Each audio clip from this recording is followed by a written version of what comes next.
અરવલ્લી જિલ્લામાં પ્રથમ વરસાદ બાદ ખેડૂતોએ કુલ 1.5 લાખ હેક્ટર જમીનમાં કપાસ, મગફળી, સોયાબીન જેવા જુદા જુદા પાકોનું વાવેતર કર્યું છે, જેમાં 51,000 હેક્ટર જમીનમાં મગફળી, 22,000 હેક્ટરમાં સોયાબીન અને 13,800 હેક્ટરમાં કપાસનું વાવેતર કરવામાં આવ્યું છે। પ્રથમ વરસાદ બાદ વરસાદે લાંબો વિરામ લઈ લેતા હાલ આ પાકો ઉપર જોખમ ઊભું થયું છે। વરસાદના અભાવે કપાસના પાકમાં સુકારાનો રોગ આવતા કપાસના છોડના પાન સુકાઈ રહ્યા છે, તો બીજી તરફ મગફળીના પાકની સ્થિતિ પણ આવી જ દેખાઈ રહી છે। જો કે જે ખેડૂતો પાસે પાણીની સગવડ છે તેવા ખેડૂતો ડ્રીપ ઇરિગેશન દ્વારા પિયત કરીને પાકને બચાવવા માટે મથામણ કરી રહ્યા છે, પરંતુ આવનાર 2-4 દિવસમાં જો વરસાદ નહીં આવે તો ખેડૂતોએ કરેલું વાવેતર નિષ્ફળ જશે અને ખેડૂતોને મોટો ફટકો પડી શકે છે એ નક્કી છે। ત્યારે અરવલ્લી પંથકના ખેડૂતો સરકારને પાકનું સર્વેક્ષણ કરાવીને નુકસાનગ્રસ્ત ખેડૂતોને યોગ્ય વળતર અને આર્થિક સહાય આપવાની માંગ કરી રહ્યા છે। હાલ મારા ખેતરમાં ઊભો છું। આ બાજુ કપાસનું વાવેતર છે।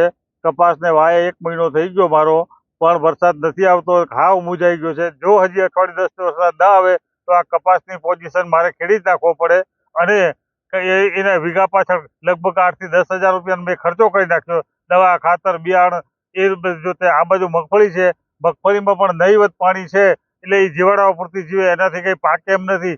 સોયાબીન પણ મેં વાવ્યું હતું 5-7 વીઘા, પણ એ વરસાદના અભાવે બિલકુલ ફેલ ગયું છે અને ખેડી નાખવાનો મારો વારો મેં ખેડી પણ નાખ્યું છે। એટલે આના માટે કંઈક સરકાર વિચારે અને વરસાદ જો સમયસર આવે તો અમારે આ કંઈક બધું આગળ કામ ચાલે। અમોર પરસોત્તમભાઈ રૂપાભાઈ, વરસાદ આજે 15 દિવસથી ખેતી લગાવી છે અમે, પણ વરસાદ 15 દિવસથી રોકાઈ ગયું છે। આટલું મોંઘું બિયારણ લઈને અમે ખેતી કરી છે અને વરસાદ આવ્યો નથી, તો એના માટે અમારે શું કરવું હવે? મગફળી, મક્કો અને સોયાબીન તો બિલકુલ અત્યારે વિલાઈ ગયા છે। મગફળી થોડી ટકી રહી છે અને મક્કો બી વિલાઈ ગયું છે અત્યારે।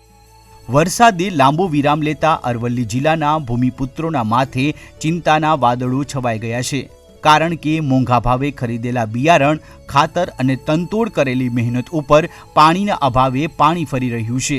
જો સમયસર વરસાદ નહીં વરસે તો ખેડૂતોને આર્થિક નુકસાનની સાથે પશુઓ માટેના ઘાસચારાની અછત પણ ઊભી થશે અને સ્થિતિ ખૂબ જ કપરી બનશે તે પણ નક્કી છે। કોકિલાબેન અજયભાઈ વાણ, અમારા ખેતીમાં અત્યારે બહુ જ નુકસાન થાય। મકાઈ કરી છે, ડોગર કરી છે, સોયાબીન કરે છે, હોળિયું કરી છે, પણ બહુ જ નુકસાન છે અમારા ખેતીમાં અત્યારે છેલ્લા 5 દિવસથી। અત્યારે મોંઘાનું બિયારણ કાઢ્યું છે પણ નુકસાન બહુ જ છે અમારે અત્યારે।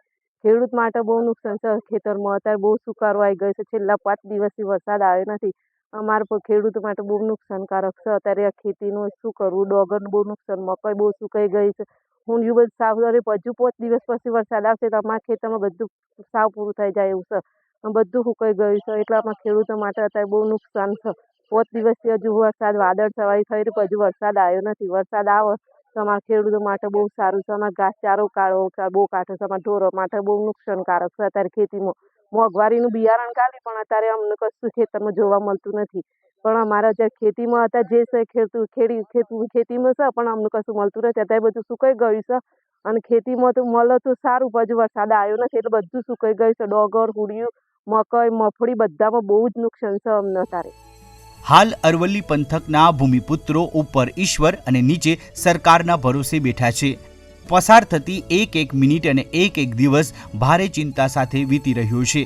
આ વિમાસણમાં જગતનો તાત હાલ કુદરત સામે લાચાર લાગી રહ્યું છે। અરવલ્લીથી જયદીપ ભાટિયાનો અહેવાલ, ETV ભારત।